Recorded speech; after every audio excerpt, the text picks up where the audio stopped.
Hey, everybody, it's Jacob Newton here, professional hockey player and mental health coach, advocate, all of the above.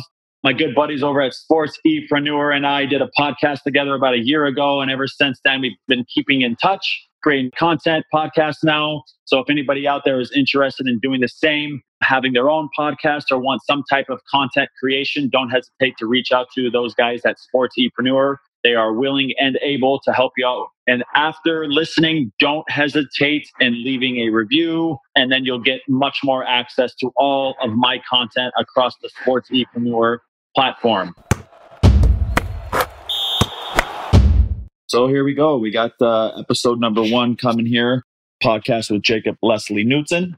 And this is just going to be a podcast centered around mental health in life, and also mental health in sports. So in saying that, I believe that the best way to start this is to begin by sharing my story, my journey around mental health. And that will take me all the way back to the day I was born, September 22nd, 1988 in Mesa, Arizona.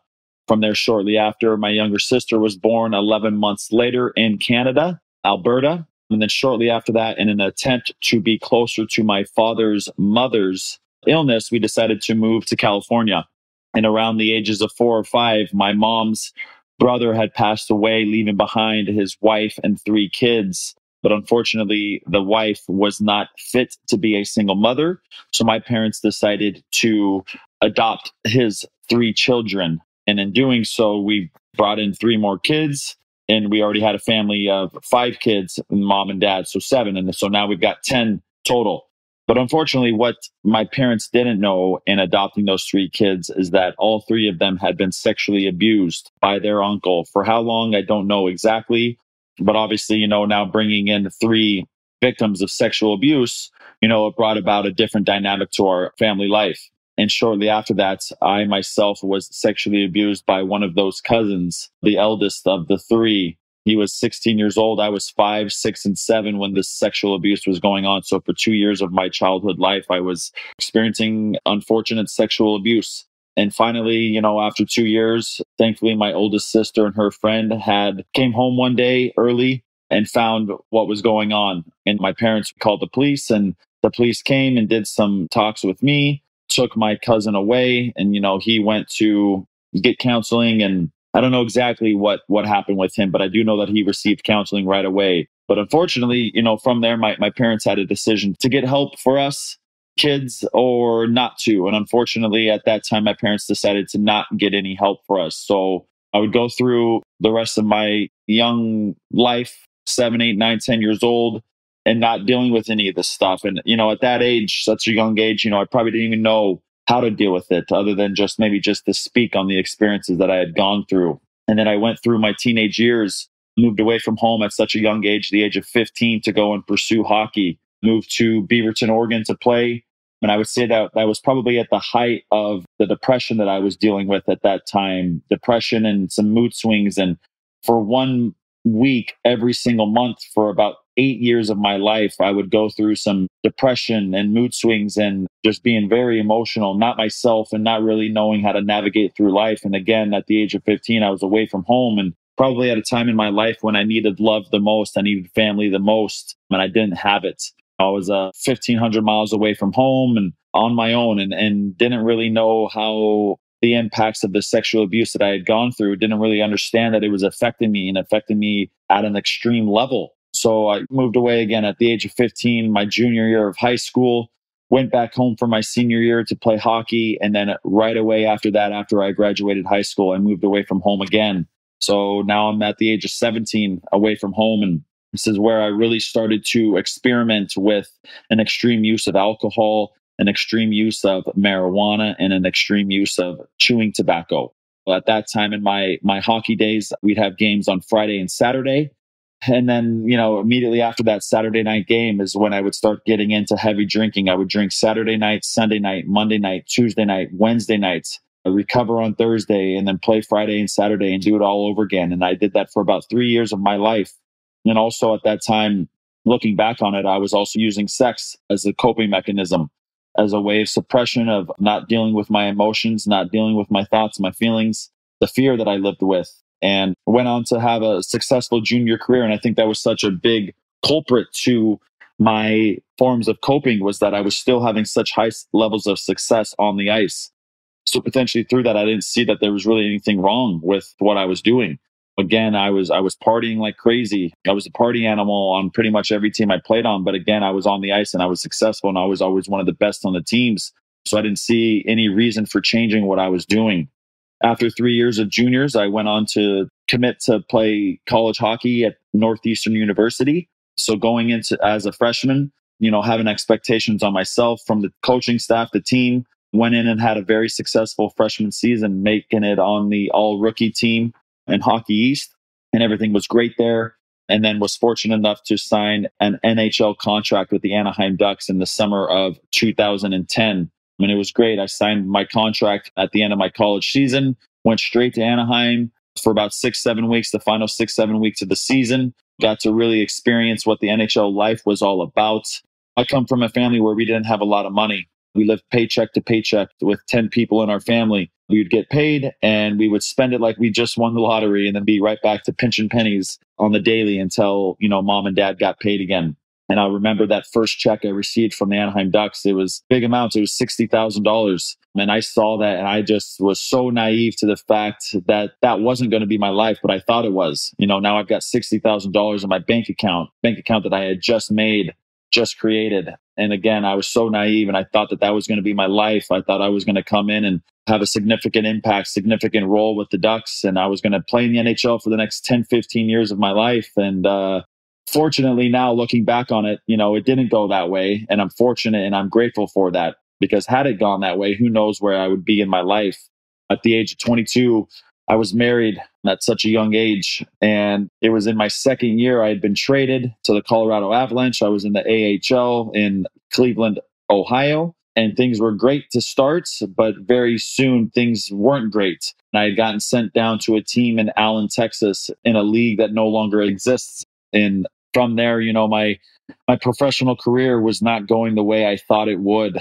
Again, I was sent down to a league that no longer exists, and I got right back into the patterns, the habitual patterns that had gotten me to that place of my career, going from the NHL level to the CHL level.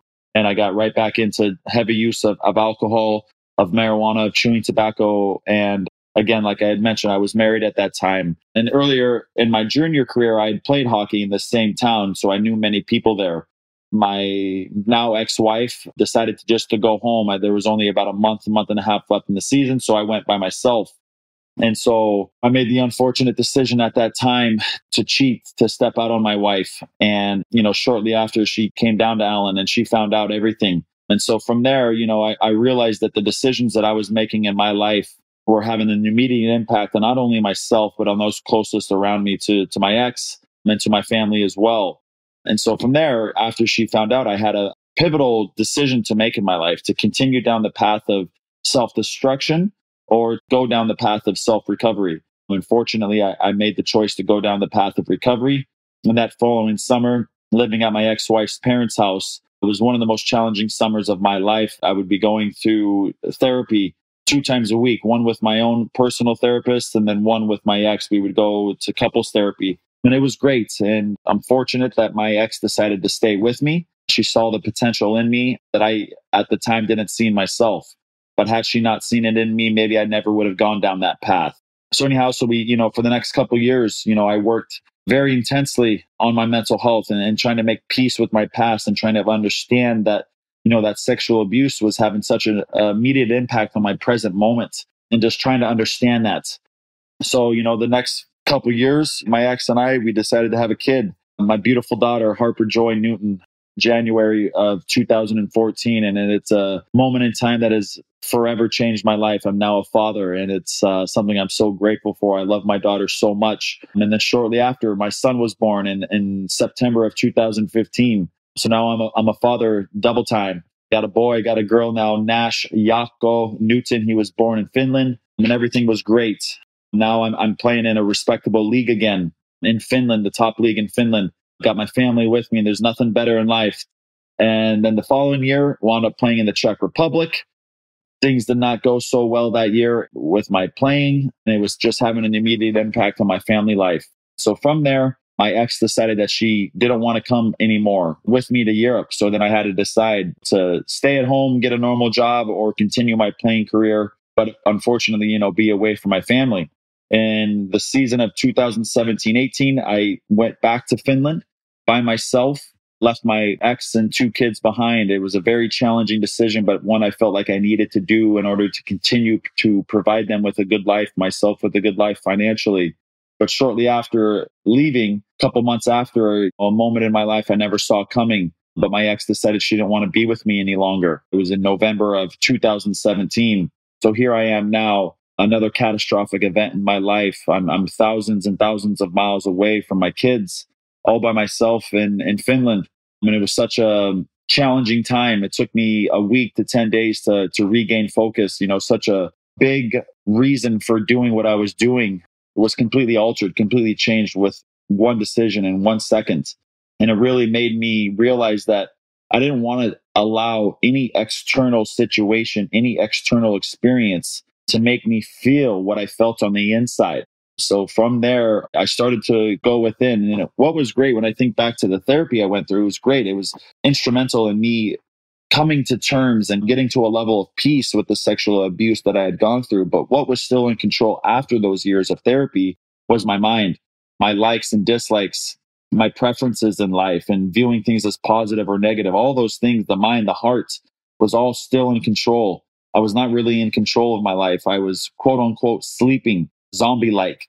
And so after that moments where my ex decided she didn't want to be with me any longer, I turned within and turned down the path of spirituality and mindfulness and consciousness. And it was hands down the greatest decision I've ever made in my life. I read a book called The Untethered Soul by Michael Singer.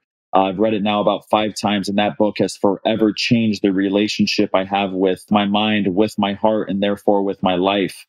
And again, just not allowing any external situation to cause inner tension any longer. I've realized that the heart is everything. The heart sends signals to the mind. And if you aren't aware of that, if you aren't aware of your past and the impact that it has on your present and therefore your future, you're going to continue to float through life, outsourcing your everything, outsourcing your pleasure in life, outsourcing your fulfillment in life, and putting the responsibility on your spouse, putting the responsibility on your environment, your parents, your brothers, your sisters, your friends, on society, and thinking that the only way I can be happy internally is if I have X, Y, and Z on the external, meaning an amount of money, a certain job, a house, a car, all these external things that in the end, all they do is just give us an internal feeling. So we're chasing all these external things for an internal feeling. And so once I realized that I could cultivate that inner feeling all the time, I truly realized that, man, I really don't need so many of these things externally. That yes, I need a car to get around and a house to live in, but it doesn't need to be this super big, nice house. And it doesn't need to be the nicest cars. I just need a car that's going to get me from point A to point B. And I need a roof over my head. And that's it. So for anybody out there that's listening to this, my suggestion to you is to go down the path of self-healing. I believe that we all have that power within us to heal ourselves. We just need to give ourselves that space. We need to start honoring the emotions that we feel, the thoughts that we experience. I think all too often people are in a state of suppression. They start experiencing some low energy thoughts, and it's creating some inner tension, some sadness, some anger, some grief, some sorrow, whatever it may be. But growing up, we were never taught that we can heal these things, right? So all too often we go to forms of suppression. And for myself, it was alcohol, it was marijuana, it was chewing tobacco, it was sex. For other people, it might be very similar things. And it could be other things.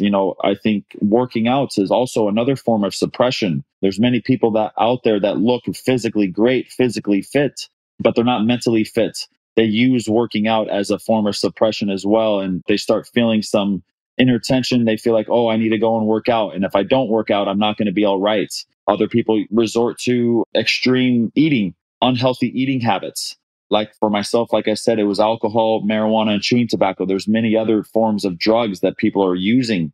Alcohol is hands down one of the worst drugs, one of the worst things that people do to themselves, do to their minds, and do to their bodies. So again, what I believe is so pivotal for people is to honor all the thoughts and emotions that we feel instead of suppressing. to honor them, whether it be, just thinking about where they're coming from, or meditation. Meditation has become something that's so pivotal for me in my life, to getting more quiet in my mind, more clear in my thoughts, and understanding where all these thoughts and emotions are coming from. But if you're not doing that, if you're constantly suppressing these thoughts and emotions, pushing them down, swiping them under the rug, all that's happening is that they're going to come back at a later point in our lives. But every time you push them down, every time you suppress, or allowing these thoughts and emotions to create more momentum, allowing them to come back at a later time in our lives, but with much more power. And if you aren't at a level where you're able to stop that domino from falling, you're going to begin making decisions that are going to have long lasting impact on you and those people closest around you. So I wasn't at a level to where I could stop those things earlier in my marriage. And I made the unfortunate decision to step out on my wife. So that's one example right there, where instead of dealing with my thoughts and emotions, I was suppressing. I cheated on my wife. And so what happened is it affected me and it affected her. So again, people that are listening to this, I just suggest that we go down that path of self-healing, and whatever that looks like for you is going to be different for you. It's going to be different for me. And it's just about experimenting with different tools, experimenting with different things until we find what works best for us. What works for me may not work for you, but it doesn't mean that there's not something out there for you that can help you to cultivate a healthier relationship with your mind and therefore with your life. Again, therapy is great, but I think it's only great to a certain degree, only to a certain level. Again, for myself, I went through those years, but my mind was still calling all the shots. I was still asleep. I was still zombie-like. But now I've got so much passion, so much joy, so much gratitude for life. And I'm able to see the beauty in all things and in all people. I've gotten to a beautiful place of self-love. I love myself unconditionally. I realize that I am still human and I am going to make mistakes, but that's just a part of life. And I'm able now to learn from those mistakes and understand where they come from and how to not make those same mistakes again in life. So anyhow, I hope that, my vulnerability will help you to open up and be vulnerable with yourself and potentially with those around you. This podcast is going to be for mental health. And I hope that I can help bridge the gap for you and for anybody listening, and realizing that, yes, you may not have so many people in your life that are willing to listen, but I am here for you and I will always be here for you. You can always reach out to me on Instagram at jake.newton5. I'm also on LinkedIn. Just search Jacob Newton.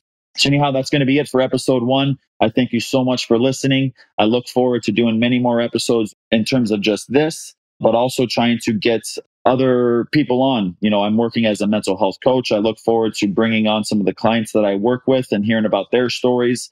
And again, I believe it's so powerful once we go down that path of healing to share unconditionally, get it out on social media, however it is. But I believe that there are people out there that need to hear my story, that need to hear your story. We are a global population where I believe mental health is the number one epidemic. It's not all these illnesses and sicknesses and flus and viruses going around. It's mental health and trying to cultivate a healthy relationship with ourselves. Anyhow, that's going to be it for episode number 1. Again, thank you so much for listening. I love you all. Have a grateful day.